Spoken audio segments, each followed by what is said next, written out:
Now, welcome to another News from Naboo with Thor's Lightning Takes. News from Naboo today reporting. We've got first news story is Obi-Wan Kenobi director talks about the possibility of Season 2 before we've even seen Season 1. Of course, because we have to talk about Season 2 first, because, oh my God, can't just have a show come out and enjoy it and then see if it deserves a Season 2. But anyway, let's get to it. So, after the trailer coming out, it's hard not to be excited for Kenobi, clearly. So, of course, fans are wondering, will Season 2 come out? Not all fans are wondering that. I'll Not just all. say that. Deborah Chow, the director, has already noted that the narrative was a complete journey. But Kathleen Kennedy says she wouldn't rule out the possibility. So, of course not. So, money. Go on, sorry. So Deborah Chow told Entertainment Weekly that Kenobi was, quote, definitely conceived as a limited series and is one big story with a beginning, middle, and end. Perfectly said. When asked about the possibility of a second season, she replied, the approach has always been that it is one full story. Absolutely the right answer. Well, that's how you should look at it. In my opinion, you should never make a series that you're already thinking about Season 2 when Season 1 hasn't started. I feel like... Yes and no. I think there's this huge problem of, when you make a series, you're obviously most of the time on a network television or a streaming service. You're, of course, trying to do multiple seasons. But I think sometimes you really just need to sell your first season, make that as good as possible, not trying to set up every little thing down the road. Well, it's different because Star Wars is already, as you could look at it, as a series. Well, yeah. We know where Kenobi ends. We know... Well, that's the thing. We know there are people who will make the argument that we don't even need this story, that you're just reaching for an excuse to make this story, which, I don't necessarily disagree with. I think there is a story to be told with Kenobi during this time, absolutely. I personally think it's a smaller story, but, obviously... I think it's more of an introspective story. Absolutely. I've said it before. It should be an introspect. We should be what is Kenobi himself dealing with? And if there's a bigger, sort of narrative around that, that's fine, because you do want more casual fans or a general audience to watch it. I understand that. But the idea that there would be like a second season, come on. We don't need that. Sometimes we can just tell a story without having to worry about the next story or setting up something bigger down the road. So no, Deborah Chow's answer is perfect here. All right. She's trying to tell one story, and Kathleen Kennedy is just, if people really like this, we could, do more of it and get more subscriptions to Disney Plus. That's not exactly what Kennedy said. Of course, it's not exactly what she said. She's never going to flat out say that it's all about the money. And don't get me wrong, that's her job, is to be successful with Star Wars. I get that. People don't realize. I understand. Like, Kennedy's job is to make Star Wars successful first and foremost. I get that. My argument has always been, the more you focus on the story, the better you actually make the story of Star Wars, the more you're going to please your fans, the more people you're going to bring into the franchise, and then everybody ends up happy. Well, to actually go over what her comments said, you might think a little differently. I don't know. No, I did. Won't. But, sorry, I'll listen. She was indicating that the cast and crew enjoyed bringing this project to life, and that everyone came together and had such an incredible time. So certainly from that point of view, everybody involved would love to see it not end. But we have to really spend our time asking the question, why would we do it? If we were to decide to do anything more with the Obi-Wan character, we'd really have to answer the question, why? Yeah, and... So even she made a little bit of rational sense there. But my point is, don't go looking for the why. If you naturally stumble upon the why, that's one thing. But the idea, what I know her thinking is in the back of her mind, again, as someone who is trying to make money and keep Disney overlords happy, is if this is extremely successful, Disney is going to be like, well, why can't we do this again? Look at our subscription numbers. Look at the viewing numbers. Instead of always trying to just take a character and find the story, let the story be discovered. And if that happens to involve Obi-Wan Kenobi again, or bringing Hayden back again, then I'm not opposed to that. I love the idea. These are two of my favorite Star Wars actors, right? Well, if These we are awesome continued guys. Projects based on the fact that the cast liked doing it, I'd still be watching Hannibal. Well, we can't. Come on. Here's a fun analogy. Like, just because they, enjoy doing it, like, that's like saying, well, there's a professional sports team out there that's horrible. They lose every game, but hey, man, they're having a lot of fun playing the game. They love working together, but... So don't replace any of them because it's perfect the way it is, and they're having a great time. Because the team is happy together, we shouldn't change that team and try to win. No, sometimes you have to change the team and win, and same here. I love Hayden Christensen and Ewan McGregor. I am thrilled for them that they get to do this, but if there isn't a good reason to bring them back together again, then you don't do it. That's just a reality of how the story should work.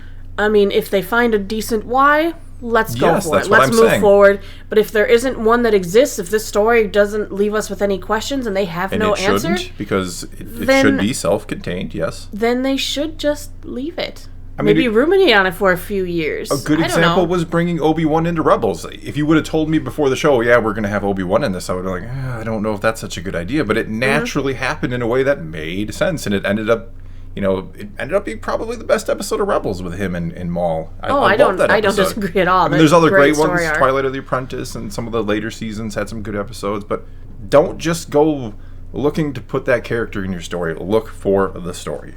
Okay. Well, with that being said, let's move on to our second news story of the day.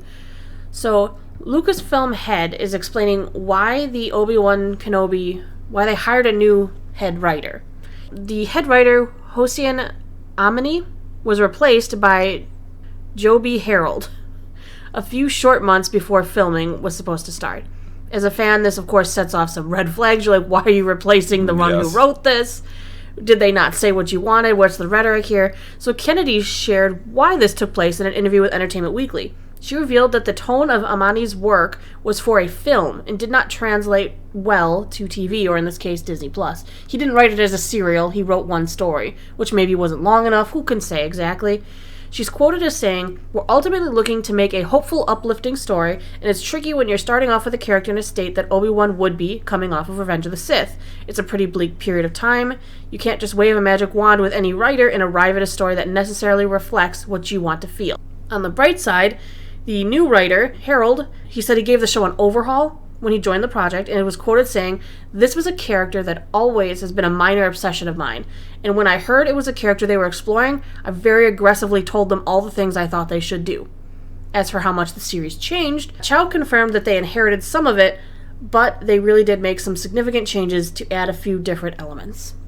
Okay, so now I'll kind of flip and say I do agree with Kennedy on this, just to show, I don't necessarily have to just hate Kathleen Kennedy. To me, it makes sense. And don't get me wrong, they do a lot wrong, and she makes mistakes. And one of the mistakes that usually gets made is I feel like they go and find they announce this writer that they want for this project, and then bring them in, and it's like, well, what was their idea? Why did you bring this person in? Whereas here, it sounds like the first person they brought in tried to write something and they didn't like it because that's just the writer they decided upon.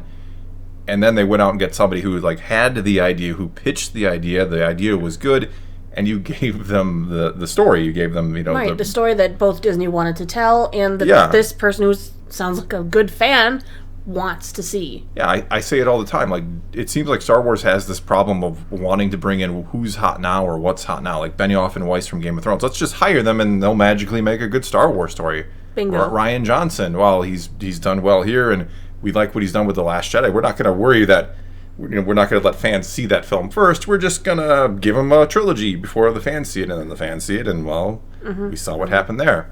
Basically what I'm saying is, let the story come to you. If somebody has a great story and they come to you and they pitch the idea and they seem passionate about it and it really works for Star Wars, go with it. Instead of always going out there and saying, well, we want to use Obi-Wan Kenobi, so let's just hire this person because they wrote a different story that had nothing to do with Star Wars, and everybody seems to think they're the hot thing in Hollywood right now, so let's bring them in. Oh wait, they're not really writing the kind of story we thought they would write or what we need them to write. I don't know. To me, and granted, I am the farthest thing from a Hollywood insider, but it doesn't seem that difficult to, you let people come to you who have great story ideas. You produce those story ideas. Usually they're going to be something that fans are really into and enjoy because they're coming from someone who has a passion for it first and foremost. And I don't know, Well, it's like you said in the first quote about finding the why. You have to find the person who's got the best why. Exactly. That's what I'm saying. You always find the story. Always find the right person instead of just thinking, I want an Obi-Wan Kenobi movie or a series, so let's go find somebody. No, let it all happen naturally. And I can't imagine that in Hollywood there aren't a ton of people really, truly eager and passionate to work on Star Wars who want to work on it, and you can't find these people to make quality Star Wars. To me, it blows my mind. I don't know. Again, not an insider. I know Hollywood doesn't quite work like that. It's all about the money at the end of the day, but it seems so simple. It seems like such a simple formula that I don't understand how it always goes. Not always, but oftentimes goes wrong. All right, and our last news story is just the tiniest little tidbit here. They finally released it. There is an image, the reveal of Darth Vader from Kenobi. So we got that picture, should be up on the screen for everybody. Ominous shadow, there he is. Looks like in Darth all Vader. Of his glory. Yeah, I mean, looks like Darth Vader. Dark Lord right? I can get behind. Yeah, I mean, not much to say other than, yeah, that's cool. It's Darth Vader. Darth Vader. It's Hayden in there, which is, again, good for Hayden. It's Hayden in there, but love Hayden, love Ewan, love all these guys. The voice of James Earl Jones coming out of him. I hope so. I hope it's not Hayden's voice. You underestimate my power. I'm kidding. Say it. I'm joking. I'm joking. Like I said, I love Hayden Christensen. I'm glad these guys get to come back and do that for their sake and for the fans' sake. Like, a lot of animosity towards the prequels by some, and so it's good that these guys get to come back. And a lot of people criticized Hayden heavily for his portrayal, and we can argue if that's his fault, if that's I don't George know. I think Lucas's whining fault, might be or- the Skywalker legacy. Sure. All I'm saying is, like, I'm happy for these actors who get to come back and do this. Of course, I am. And I'm just excited to see Vader. I'm a huge Vader fan. Absolutely. Yes, you are. We have so much Vader stuff around the house that it's I ridiculous. have at least 2 sitting by my desk. I know, they're always watching me. I feel They like I'm are. always being watched by Darth Vader. Oh no, there's 3. There's another one. Yeah, And then- there's yeah, over there's- there. Yeah, there, it's everywhere. He is literally everywhere in our house, but Just wonderful. it depends on your point of view, I suppose. All you doing We've something that would watched upset. No, The Dark Lord of the Sith? I wouldn't dream of upsetting Darth Vader. Good. I value my life. But anyway, I think that's all we've got for you this time. That's it for the news today. All right, so take to the comments below. Tell us what you think about all these stories. What do you think about Season 2 of Kenobi? Do you want to see it even before seeing Season 1? What do you think about the hiring and writing process in Hollywood? Am I crazy, or does it seem like it should be a lot easier and simpler? I mean, Well, from an outsider's they hire perspective. you anyway. No, I'm not Never. trying to advocate that. I'm not. No. I'm not saying that. That's not what I'm saying at all. I'm just saying it seems like it would be a little easier to find truly passionate Star Wars fans who could write a good story than sometimes seems to be the case, right? But anyway, take to the comments below. Tell us what you think. And until next time, thanks for watching.